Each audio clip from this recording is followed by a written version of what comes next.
A couple of years ago, we recognised that the Riverside Walkway was a relatively unused, unloved space. And as we started exploring it, we were talking to other organisations about the heritage of the area, the history of the Ham, and how this kind of connected public space is something that we really wanted to revitalise. The project is led by Sidmouth Coastal Community Hub, working in partnership with Sidmouth School of Art. And we've also been lucky enough to gain funding from national as well as local funders to support the project. There have been lots and lots of different steps in this project, and we're starting with working with Sidmouth Town Council, replacing the railings to match the new Alma Bridge.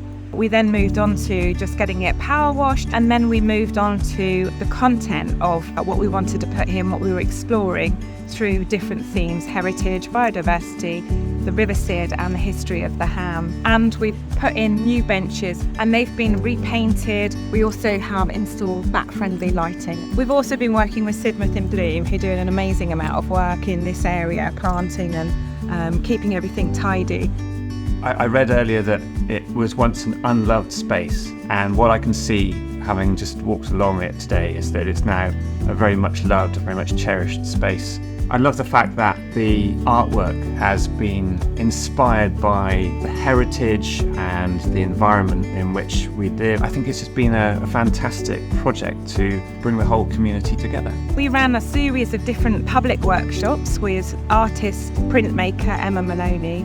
It was a really well thought through project. I involved the community from the beginning. I worked with various groups on this project, including Sidmouth Memory Cafe, Sidmouth Biodiversity Festival, that was a drop-in with different families, Sidmouth College, and In Focus, that's young people with profound disabilities and visual impairments, and that was a very sensory printmaking workshop.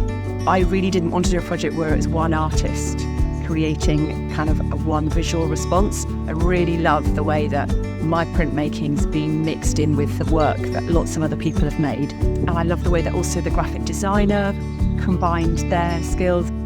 Our main function is public engagement, and so having these boards here means that people don't just walk along this space anymore, they stop and they look and they think, we hope, because the boards are not just straight information boards, they're engaging.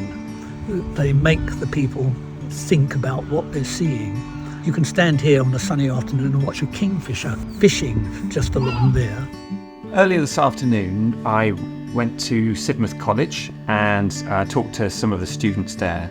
They were asking me questions about how I might help to preserve our environment. It's just amazing that this project can help educate and inform people about the importance of biodiversity and how we can help preserve nature. And what struck me from walking along Riverside Walkway is that it's had some really good advice put into it from organisations like the Sid Valley Biodiversity Group.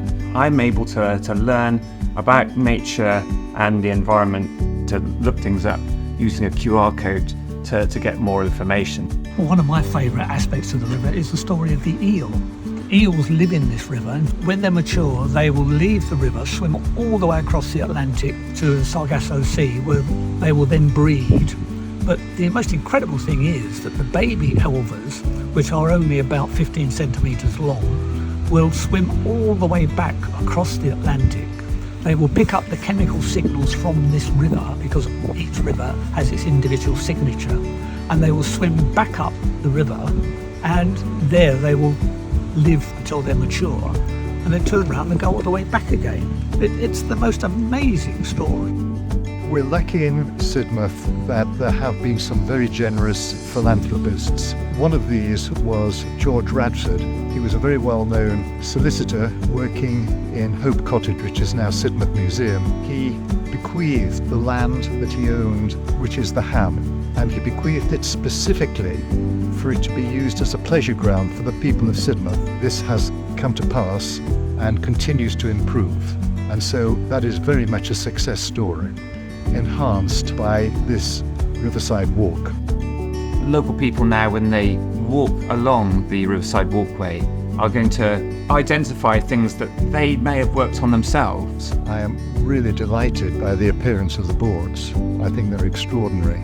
I hope that the people that put them together are congratulated for the work that has been done. It's not just visual, some of it is such that you can actually touch and feel. The bringing back of brass rubbings is a really nice touch. And children, of course, it's a cliche, they are the future guardians of our environment.